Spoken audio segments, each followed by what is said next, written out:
On this Civic, U0127 is a network communication fault involving the gauge control module and the TPMS control unit.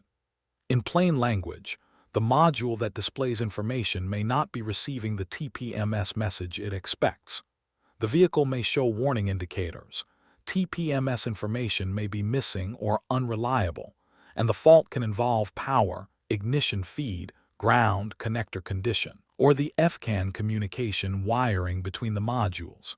Before going deep, if other loss of communication codes are present, check what they mean first, and if you're working with multiple codes, follow a structured diagnostic approach so you don't chase the wrong network fault. Start by clearing the DTCs with the HDS. Turn the ignition switch to lock 0, then back to on Roman 2. Wait for at least 6 seconds and check for DTCs again with the HDS. If the communication fault is not indicated after that reset, treat it as an intermittent failure. At that point, the system is okay right now, so concentrate on loose or poor connections. If the fault is indicated, continue into the power and circuit checks. Next, check fuse No. B47, 5A in the underdash fuse and relay box. If that fuse is okay, move on to the TPMS control unit power feed checks. If the fuse is not okay, replace the fuse. If it blows again, repair a short to ground in the No.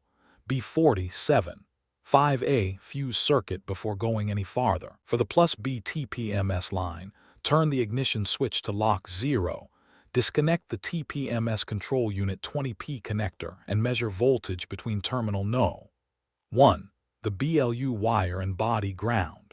You're looking for battery voltage on that feed. If battery voltage is present, continue to the ignition feed. If battery voltage is not present, repair an open or high resistance in that wire. Now check the IG1 meter circuit.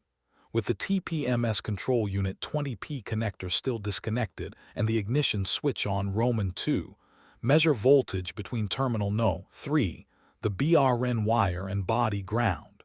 If you have battery voltage there, continue to the ground check. If battery voltage is missing, repair an open or high resistance in that wire. For the ground circuit, turn the ignition switch back to lock 0.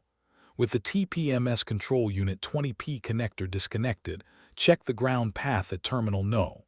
8, the BLK wire to body ground. The diagnostic path moves forward on a good result. If the check does not pass, repair an open or high resistance in the ground wire or a poor ground at G501. If the test method and the expected result do not line up on the car in front of you, pause. Recheck the earlier diagnostic path and avoid guessing. If the power feeds and ground path check out, move to the FCAN lines between the TPMS control unit and the gauge control module. With the ignition switch at lock 0, disconnect the gauge control module, TAC 32P connector. Check continuity on FCAN-H between the TPMS control unit 20P connector No. 9. WHT wire and the gauge control module 32P connector No. 19. WHT wire. Then check FCAN-L between the TPMS control unit 20P connector No. 20. RED wire and the gauge control module 32P connector No. 20. RED wire. If continuity is present on the checked lines, the procedure calls for replacing the gauge control module, TAC.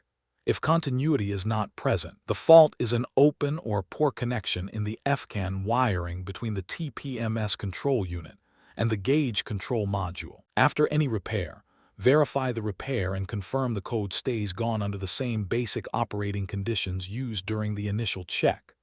The main takeaway is simple. Prove the fault is current. Confirm the TPMS control unit has its fuse power, ignition power, and ground. Then prove the FCAN wiring before condemning a module. For more diagnostic training, visit stepdiagnostics.com.